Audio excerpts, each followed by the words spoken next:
नमस्कार दोस्तों, स्वागत है आपका। आपके साथ मैं हूं आशिमा त्यागी।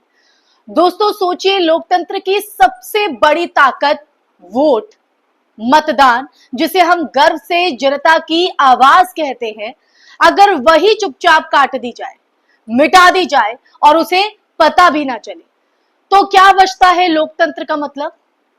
ये सवाल आज बिहार के एक विधानसभा क्षेत्र से उठ रहा है, जहां रिपोर्ट्स कलेक्टिव की एक तहकीकात ने, जांच ने चौंकाने वाला खुलासा किया है। इस रिपोर्ट के मुताबिक करीब 80,000 मुस्लिम वोटर्स को मतदाता सूची से हटाने की बार बार कोशिश की गई, बार बार।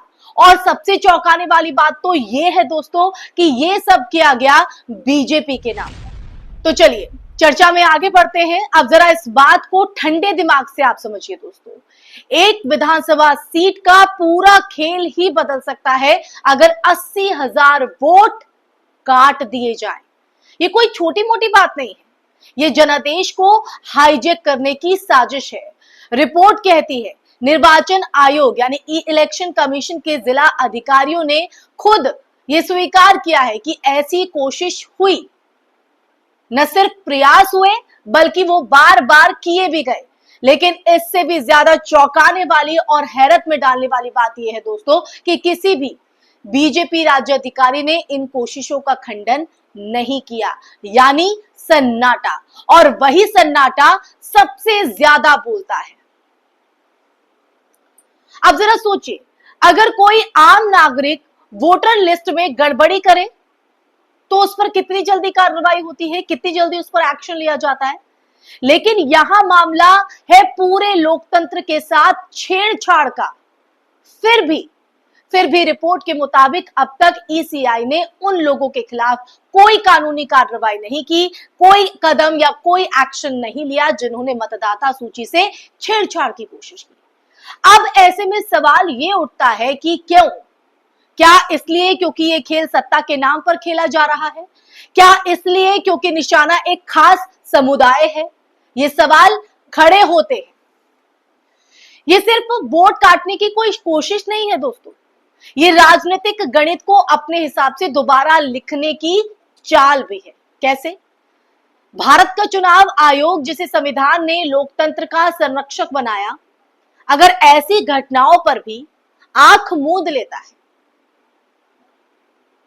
तो फिर जनता का भरोसा किस पर रहेगा? आप ही बताइए, आपका भरोसा होगा? और सबसे बड़ा सवाल तो इस बीच ये भी हो जाता है कि क्या चुनाव फिर भी स्वतंत्र और निष्पक्ष कहलाएंगे अगर लाखों वोटों को किसी नाम पर गायब करने की साजिश होती रहे और कोई सजा ही ना हो? आप ही बताइए, कोई सजा ही ना हो। यह मामला सिर्फ एक विधानसभा क्षेत्र या बिहार तक सीमित नहीं है दोस्तों, ये एक पैटर्न है। जब भी कोई समुदाय सत्ताधारी दल के वोट बैंक में नहीं गिना जाता तो उसे या तो डराकर चुप करा दो या मिटा दो। और यही खेल अगर बार बार चलता रहा तो भारत का लोकतंत्र जनता का शासन नहीं बल्कि डेटाबेस का शासन बन जाएगा, जहां जो नाम सत्ता को पसंद नहीं वो वोटर लिस्ट से बाहर। सबसे खतरनाक बात तो इस पूरे वाक्य में यह है कि ये सब कुछ जो हो रहा है वो खुलेआम हो रहा है और फिर भी कोई जवाबदेह नहीं। ये वो पॉइंट्स है जहां लोकतंत्र और चुनावी प्रक्रिया दोनों पर गंभीर सवाल उठते हैं। अगर आज 80,000 वोट मिटाने की कोशिश बिना किसी सजा के हो सकती है तो कल ये आंकड़ा 8 लाख और फिर 80 लाख भी हो सकता है, कोई नहीं रोकने वाला। और तब शायद हमें एहसास हो, ये रियलाइज हो कि भी ना हो कि लोकतंत्र धीरे धीरे खत्म हो चुका है, बिना किसी तख्ता पलट, बिना किसी आपातकाल के। तो ऐसे में दोस्तों वक्त है कि नागरिक इस खतरे को समझें, आप और हम इसके लिए जागरूक हो। ये लड़ाई किसी पार्टी या किसी समुदाय की नहीं है बल्कि हम सबकी है, हम सबके वोट की है।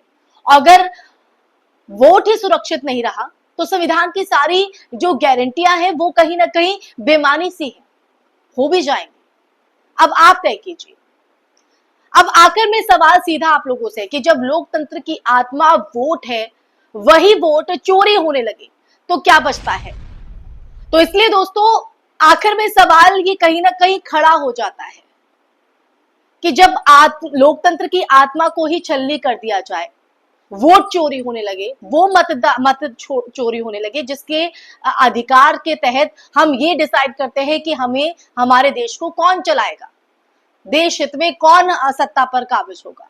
लेकिन अगर वही चोरी हो जाए और हमें पता भी ना चले, तो आप समझिए कि विडंबना है कि नहीं। तो विडंबना मैं इसलिए कह रही हूं दोस्तों, क्योंकि वोट चोरी का ही जो पूरा मामला है हम देख रहे हैं, राहुल गांधी भी उठा रहे हैं। जब लोकतंत्र की आत्मा वोट है और वही वोट चोरी होने लगे तो क्या बचता है लोकतंत्र। बिहार की ये जो घटना है सिर्फ एक चेतावनी नहीं, बल्कि एक अलार्म भी है, जो बता रही है कि लोकतंत्र को बचाना है तो सिर्फ वोट डालना काफी नहीं है, वोट को बचाना भी हमारी जिम्मेदारी है। इसी के साथ इस चर्चा में बस इतना ही। ये चर्चा आपको कैसी लगी और इस चर्चा को सुनने के बाद आपके जहन में क्या विचार है और कैसे आप अपनी भूमिका, अपनी जिम्मेदारी, अपनी जवाबदेही तय करेंगे दोस्तों, ये सवाल मैं आप लोगों पर ही छोड़े जाती हूँ। कमेंट बॉक्स में कमेंट करके जरूर जवाब दीजिएगा और न सिर्फ आपके सामने बल्कि पूरी दुनिया तक ये सच पहुंच सके, इसलिए ज्यादा से ज्यादा हमारा सहयोग कीजिए। फिर हाजिर होंगे एक नए विषय के साथ, तब तक के लिए अपना ख्याल रखिए। जय हिंद, जय भारत, नमस्कार।